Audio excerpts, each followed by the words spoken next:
তাহলে কি ভারতেও শুরু হয়ে গেল জুলাই বিপ্লবের পুনরাবৃত্তি?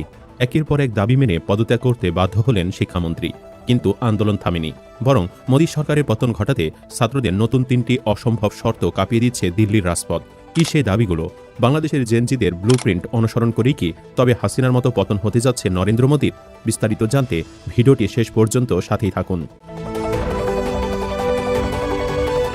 প্রতিযোগিতামূলক পরীক্ষায় জালিয়াতির অভিযোগে টানা ৩৬ দিনে তীব্র আন্দোলনের মুখে অবশেষে নতি স্বীকার করে ইস্তফা দিয়েছেন ভারতের কেন্দ্রীয় শিক্ষামন্ত্রী ধর্মেন্দ্র প্রধান।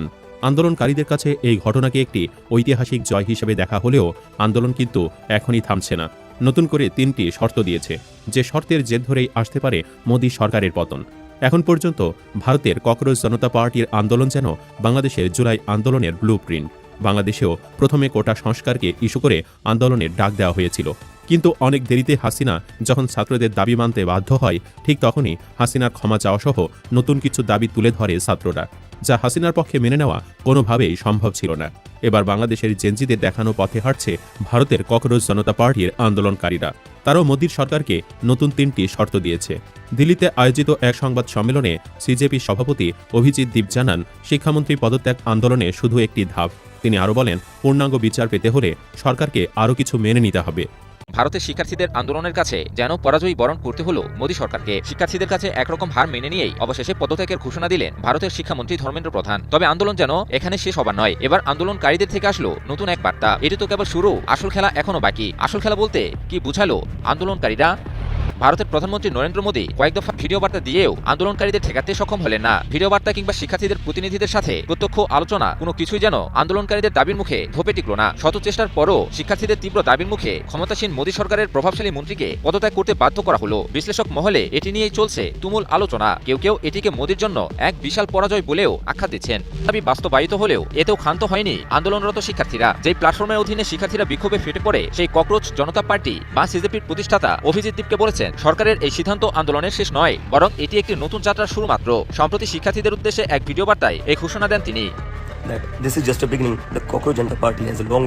সামাজিক যোগাযোগ মাধ্যম এক্সে প্রকাশিত এক ভিডিও বার্তায় অভিজিৎ দীপকে বলেন, এটা কেবল শুরু, সিজেপির এখনো অনেক পথ বাকি। তিনি জানান, টানা ৩৭ দিনের আন্দোলন ছিল অত্যন্ত কঠিন। তবে আন্দোলনের মূল লক্ষ্য অর্জিত হলেও ভবিষ্যতে আরো বড় পরিসরে কাজ করার পরিকল্পনা রয়েছে তাদের। ভারতীয় সংবাদ মাধ্যম এনডিটিভি এক প্রতিবেদনে তুলে ধরে এসব তথ্য।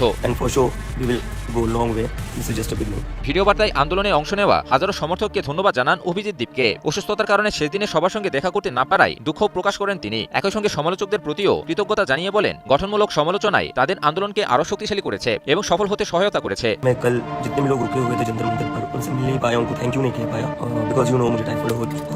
নিট প্রশ্নপত্র ফাঁস এবং পরীক্ষার্থীদের আত্মহত্যার ঘটনাকে কেন্দ্র করে শুরু হওয়া এই আন্দোলনে শিক্ষামন্ত্রী ধর্মেন্দ্র প্রধানের পদত্যাগ দাবি করা হয়। দীর্ঘ আন্দোলনের পর তিনি পদত্যাগ করেন। পাশাপাশি আন্দোলনকারীদের বিরুদ্ধে কোনো ব্যবস্থা না নেওয়ারও প্রতিশ্রুতি দেয় সরকার। এরপর সিজেপি তাদের কর্মসূচি প্রত্যাহারের ঘোষণা দেয়। মাত্র কয়েক মাস আগে প্রতিষ্ঠিত সিজেপি খুব অল্প সময়ের মধ্যেই ভারতের তরুণদের একটি বড় অংশকে একত্রিত করতে সক্ষম হয়েছে। ধর্মেন্দ্র প্রধানের পদত্যাগের পরও সংগঠনটির নেতৃত্ব স্পষ্ট করে দিয়েছে, ভবিষ্যতেও বিভিন্ন গুরুত্বপূর্ণ ইস্যুতে তাদের আন্দোলন অব্যাহত থাকবে। ইমন আলী, নিউজ 24।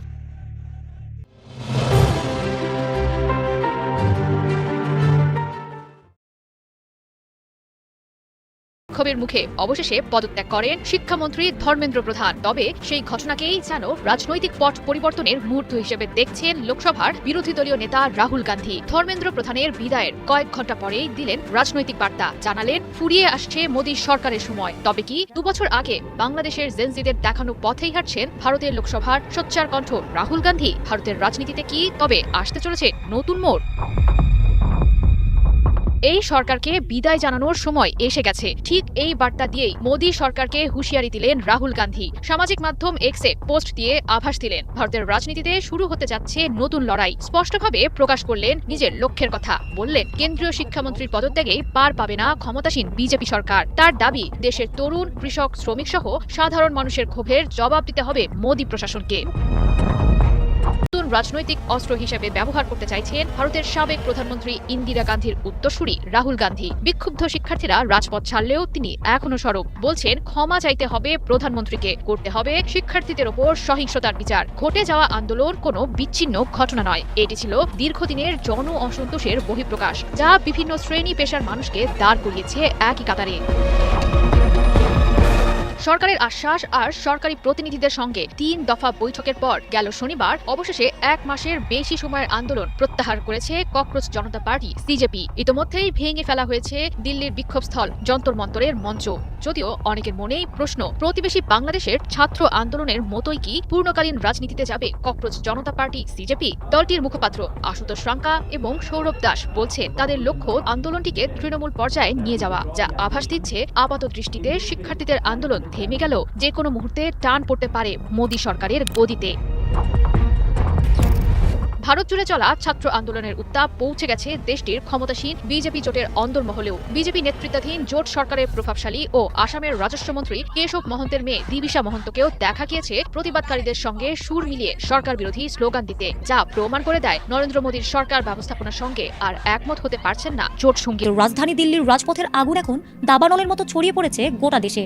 লাখ লাখ শিক্ষার্থীর স্বপ্ন ও ভবিষ্যৎ নিয়ে ছিনিমিনি খেলার প্রতিবাদে জম্মু কাশ্মীর থেকে কেরালা আজ ক্ষোভে উত্তাল পুরো ভারত।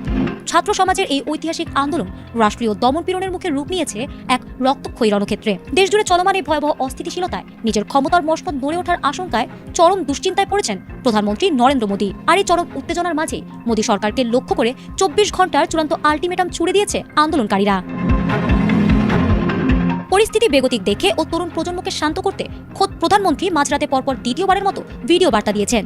সেখানে শিক্ষার্থীদের বন্ধু বলে সম্বোধন করে সান্ত্বনা ও কঠোর আইনের আশ্বাস দিলেও এবার যেন কোনো কিছুতেই শেষ রক্ষা হচ্ছে না মোদীর। এসব মিষ্টি কথায় আর ভুলছে না ভারতের ছাত্র সমাজ,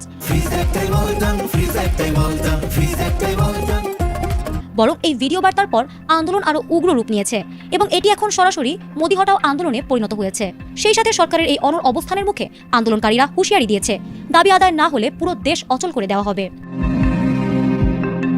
বিক্ষুব্ধ ছাত্র জনতা সরাসরি মোদি হটাও স্লোগানে রাজপথ কাঁপানোয় নরেন্দ্র মোদীর কপালে এখন চিন্তার ভাঁজ আরো স্পষ্ট। 24 ঘন্টার এই ডেডলাইন মোদী সরকারের মসনদকে খাদের কিনারায় দাঁড় করিয়ে দিয়েছে। মাঠের যে মারমুখী পরিস্থিতি, তাতে এই চরম সীমা পার হওয়ার পর ক্ষোভের আগুন কোন দিকে মোড় নেয় তা নিয়ে রীতিমতো কাঁপছে নয়াদিল্লি। সময় যত ফুরিয়ে আসছে, সরকারের অন্তরের অস্থিরতা ততই বাড়ছে। এখন দেখার বিষয়, মোদী কি শেষ পর্যন্ত শিক্ষার্থীদের এই তীব্র দাবির মুখে রাজধানী দিল্লির রাজপথের আগুন এখন দাবানলের মতো ছড়িয়ে পড়েছে গোটা দেশে।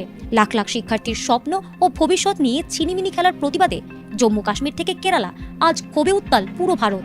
ছাত্র সমাজের এই ঐতিহাসিক আন্দোলন রাষ্ট্রীয় দমনপীড়নের মুখে রূপ নিয়েছে এক রক্তক্ষয়ী রণক্ষেত্রে। দেশজুড়ে চলমান এই ভয়াবহ অস্থিতিশীলতায় নিজের ক্ষমতার মসনদ নড়ে ওঠার আশঙ্কায় চরম দুশ্চিন্তায় পড়েছেন প্রধানমন্ত্রী নরেন্দ্র মোদী। আর এই চরম উত্তেজনার মাঝে মোদী সরকারকে লক্ষ্য করে 24 ঘন্টার চূড়ান্ত আলটিমেটাম ছুড়ে দিয়েছে আন্দোলনকারীরা।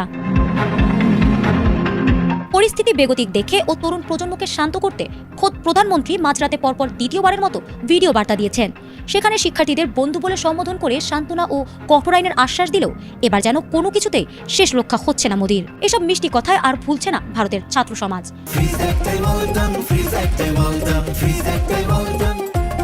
বরং এই ভিডিও বার্তার পর আন্দোলন আরো উগ্র রূপ নিয়েছে এবং এটি এখন সরাসরি মোদি হটাও আন্দোলনে পরিণত হয়েছে। সেই সাথে সরকারের এই অনড় অবস্থানের মুখে আন্দোলনকারীরা হুঁশিয়ারি দিয়েছে, দাবি আদায় না হলে পুরো দেশ অচল করে দেওয়া হবে। বিক্ষুব্ধ ছাত্র জনতা সরাসরি মোদি হটাও স্লোগানে রাজপথ কাঁপানোয় নরেন্দ্র মোদীর কপালে এখন চিন্তার ভাঁজ আরো স্পষ্ট। 24 ঘন্টার এই ডেডলাইন মোদী সরকারের মসনদকে খাদের কিনারায় দাঁড় করিয়ে দিয়েছে। মাঠের যে মারমুখী পরিস্থিতি, তাতে এই চরম সীমা পার হওয়ার পর ক্ষোভের আগুন কোন দিকে মোড় নেয় তা নিয়ে রীতিমতো কাঁপছে নয়াদিল্লি। সময় যত ফুরিয়ে আসছে, সরকারের অন্তরের অস্থিরতা ততই বাড়ছে। এখন দেখার বিষয়, মোদী কি শেষ পর্যন্ত শিক্ষার্থীদের এই তীব্র দাবির মুখে নতি স্বীকার করে শিক্ষামন্ত্রীকে বলির পাঠা বানাবেন, নাকি ছাত্র গণবিস্ফোরণের তোড়ে চিরতরে নিজের গদি হারাবেন? রাজনৈতিক উদ্দেশ্য প্রণোদিত মামলা অবিলম্বে প্রত্যাহার করতে হবে। পরে সিজেপি তাদের অফিসিয়াল এক্স হ্যান্ডেলে আরও এক নতুন দাবি দিয়ে জানায়, আন্দোলনকারীদের ওপর দমন পীড়নের জন্য র্যাপিড অ্যাকশন ফোর্স এবং দিল্লি পুলিশকে প্রকাশ্যে ক্ষমা চাইতে হবে। এটিও মোদী সরকারের জন্য নতুন বড় পরাজয় হিসেবে দেখা দিবে। শিক্ষা ব্যবস্থার সংস্কার ও নিট পরীক্ষার প্রশ্ন ফাঁসের প্রতিবাদে মাসখানেক আগে শুরু হওয়া এই আন্দোলনটি পরবর্তীতে তরুণদের বেকারত্ব, সরকারি জবাবদিহিতা এবং কর্মসংস্থানের দাবিতে রূপ নেয়। আন্দোলনকারীরা নিজেদের রসিকতা ও প্রতিবাদের প্রতীক হিসেবে ককরোচ নামে অভিহিত করেন। তবে গত সোমবার আন্দোলনের রূপ কিছুটা বদলে যায়, যখন হাজার হাজার শিক্ষার্থী সংসদ ভবনের দিকে রওনা হলে পুলিশি বাধার মুখে পড়েন। পুলিশ বল প্রয়োগ করে বিক্ষোভকারীদের ছত্রভঙ্গ করার চেষ্টা করলে বেশ কয়েকজন শিক্ষার্থী গুরুতর আহত হন। এই ঘটনা শিক্ষার্থীদের ক্ষোভের আগুনে ঘি ঢেলে দেয়। অভিজিৎ দীপ বলেন, গত ৩৬ দিন ধরে যারা বলে আসছিলেন যে এই সরকারের আমলে কেউ পদত্যাগ করে না, তাদের উদ্দেশ্যে আমি আবার বলতে চাই, মেধা ও ঐক্যের শক্তির সামনে বিশ্ব মাথা নোয়ায়। ভারতের যুব সমাজ প্রমাণ করে দিয়েছে তারা ঐক্যবদ্ধ হলে যে কোনো শক্তিকে নতি স্বীকার করতে এবং পদত্যাগে বাধ্য করতে পারে। যন্তর মন্তর সহ ভারতের বিভিন্ন প্রান্তে অবস্থানরত হাজার হাজার তরুণ স্পষ্ট জানিয়ে দিয়েছেন, বকেয়া দাবিগুলো পূরণ না হওয়া পর্যন্ত তাদের এই আন্দোলন অব্যাহত থাকবে। এদিকে ভারতের বর্তমান সরকারকে অবসারণের সময় এসে গেছে বলে মন্তব্য করেছেন লোকসভার বিরোধী দলনেতা রাহুল গান্ধী। শিক্ষামন্ত্রী ধর্মেন্দ্র প্রধানের পদত্যাগের পরেই তিনি এই মন্তব্য করেন। সরকারি পরীক্ষার প্রশ্নপত্র ফাঁস এবং অনিয়মের অভিযোগে দেশজুড়ে চলা ব্যাপক ছাত্র আন্দোলনের জেরে শনিবার ধর্মেন্দ্র প্রধান পদত্যাগ করেন। শনিবার সকালে নয়াদিল্লিতে নিজের 10 জনপথের বাসভবনে আন্দোলনরত একদল শিক্ষার্থীর সঙ্গে দেখা করেন রাহুল গান্ধী। এরপর সামাজিক যোগাযোগ মাধ্যম এক্সে এক পোস্টে তিনি গণতন্ত্র, সংবিধান ও নিজেদের ভবিষ্যৎ রক্ষায় রাজপথে নেমে আসা দেশের সব শিক্ষার্থীকে অভিনন্দন জানান। তিনি বলেন, ধর্মেন্দ্র প্রধানের পদত্যাগ আমাদের শিক্ষা ব্যবস্থাকে পুনর্গঠনের পথে একটি বিশাল পদক্ষেপ।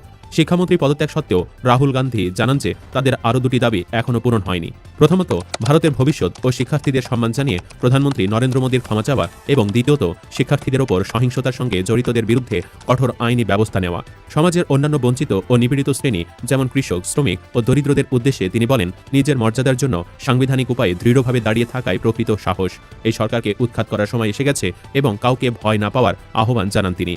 বিশ্লেষকদের মতে এই ঘটনায় মোদী সরকারের জন্য সবচেয়ে বড় বার্তা হল ভারতের তরুণ প্রজন্মের মধ্যে শিক্ষা, কর্মসংস্থান ও সরকারি জবাবদিহি নিয়ে অসন্তোষ গভীর হয়েছে।